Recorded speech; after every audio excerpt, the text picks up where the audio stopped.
The first scene of the movie features a pretty girl by the name of Nora climbing mountains with her father.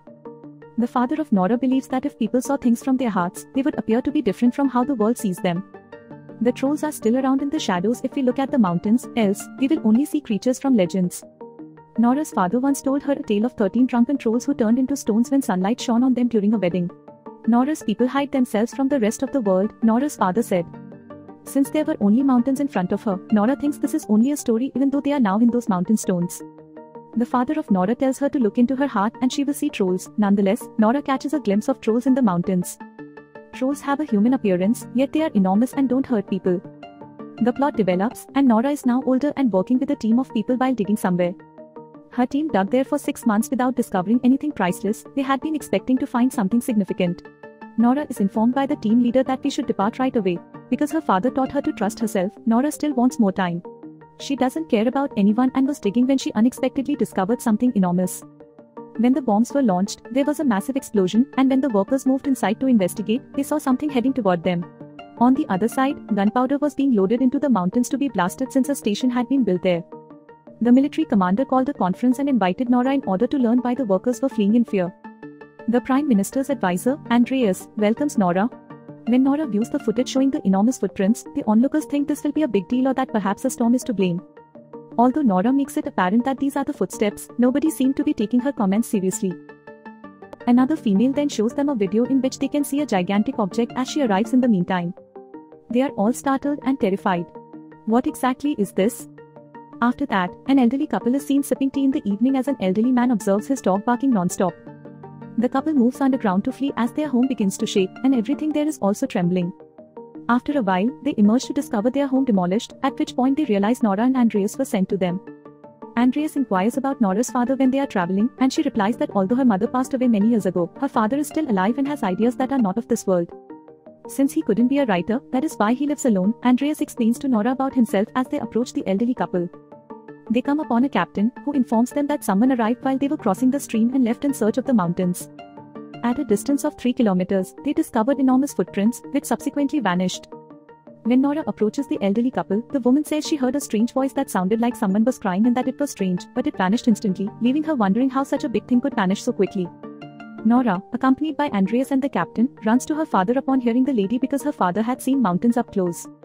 There are many troll photographs in Nora's home, and her father is the only person who truly understands the mountains. When the work was being done many years ago, Nora's father claims that something came out of the mountains, but it was difficult to verify because at the time the government had destroyed all of the evidence. However, Nora claims that something is still coming out of the mountains today.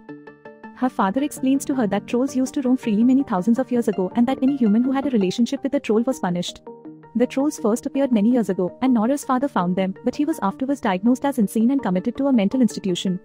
Later, when Nora and her father moved there, the tracks were gone, and Nora's father was gazing at the stones.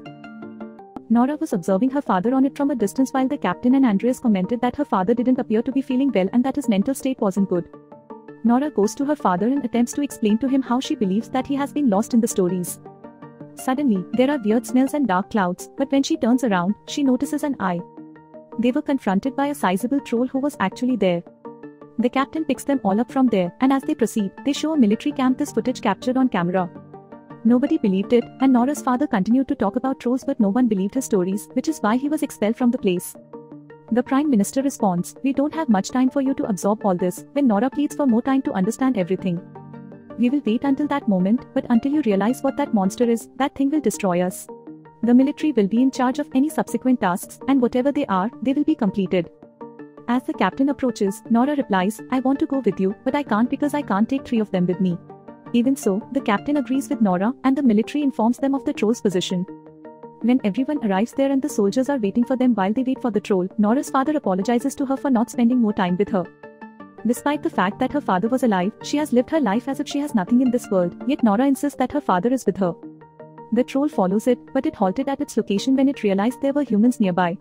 The captain gave the order to shoot at first sight, but the firing had no effect on the troll, which causes it to grow enraged.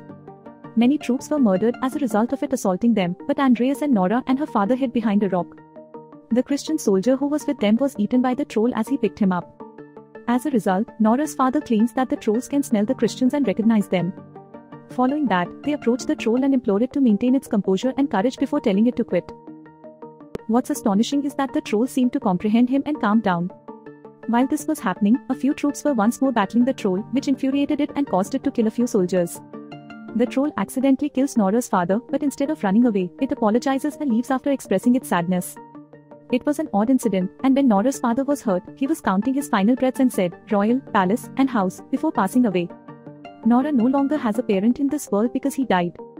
The captain warns Nora that an air attack will be hazardous to them the following day.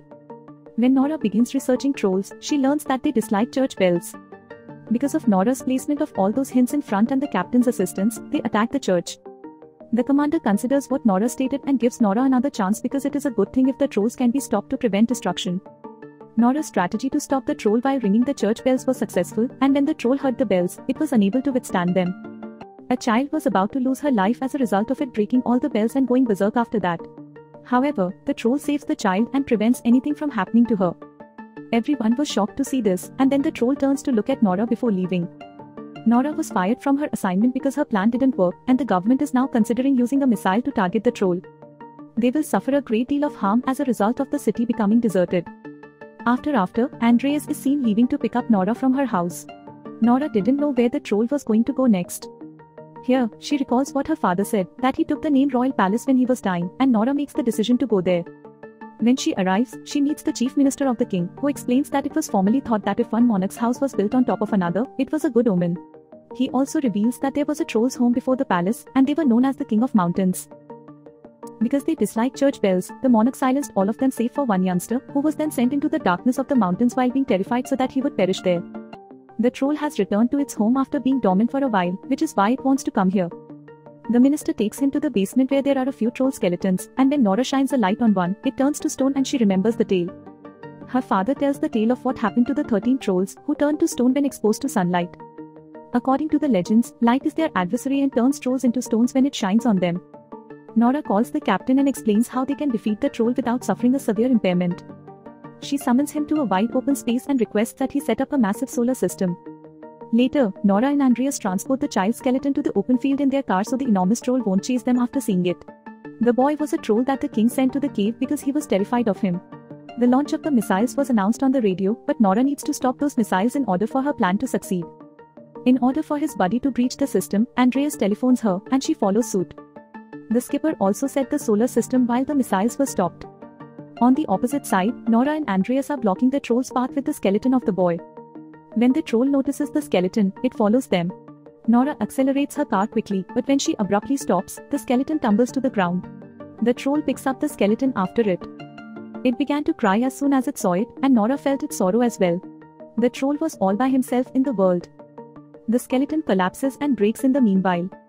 It now becomes enraged and follows Nora and Andreas, who were moving quickly to avoid the troll. The troll was about to capture them as they arrived in that field, but Nora and Andreas leapt out of their automobile. In this field, the captain activates the solar system. On the other hand, the military camp was where it was found that the missile system had been compromised. They activate the system once more, and the missiles are likewise fired, but the commander halts the missile launch when he sees soldiers. The troll started screaming and started slowly turning to stone because it was in pain when there was a lot of light in the open field that fell on it. Even though they weren't a risk to anybody, they were crying and screaming before Nora realized what they were all doing wrong and that their possessions had been taken. She shuts off the solar system, stands in front of the troll, and requests the troll to go because they were created by nature and have the right to survive. They will put an end to you, she warns, so go far away and hide in the shadows once more. The troll was listening to what Nora was saying, but it was too late, the troll turned into stone. Nora regrets that she was unable to help the troll. When the military camp team arrives, the Prime Minister informs Nora that her father's tales were accurate. Her father had a reputation for being honest. Andreas quits his work and declares that he wants to become a writer. Andreas asks Nora if the mountains are home to any trolls. Nora chuckles and declares that anything is possible. This brings the movie to an end.